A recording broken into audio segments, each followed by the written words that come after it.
भारत का पहला पैसा, जिसे पंचमार्क के नाम से जाना जाता है, का निर्माण लगभग 6वीं शताब्दी बीसीई में हुआ था। यह ऐतिहासिक मुद्रा लोहे, तांबे या चांदी के अभ्रक से बनी होती थी।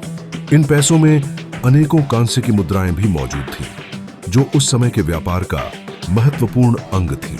भारत के पहले पैसों को मौर्य साम्राज्य के दौरान व्यापक रूप से अपनाया गया था। जब चंद्रगुप्त मौर्य ने अपने साम्राज्य को फैलाने के लिए स्थिर मुद्रा की आवश्यकता समझी था, जो किसको शेख की परिचित था।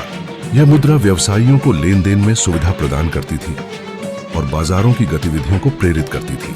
इस समय के रुख का एक बड़ा कारण था, जब पलायन, कारोबार और मांग बाजार बढ़ रहा था। पैसों की इस प्रणाली ने व्यापारियों को बिना सामग्री का आदान प्रदान किए वस्त्र और खाद्य उत्पादों की खरीदारी करने में मदद की। इसके पीछे का मूल तत्व था विकास व जनसंख्या के अनुसार मुद्रा का विस्तार। समय के साथ विभिन्न क्षेत्रों में अलग अलग मुद्राएं विकसित हुई, जैसे कि गुप्त काल के दौरान पेश की गई सोने की मुद्रा। इस प्रकार भारत का पहला पैसा न केवल व्यापारिक गतिविधियों का एक महत्वपूर्ण हिस्सा था, बल्कि यह उस समय की सांस्कृतिक और आर्थिक स्थिति का भी प्रतीक था। इसने भारतीय अर्थव्यवस्था की दिशा को निर्धारित करने में महत्वपूर्ण भूमिका निभाई।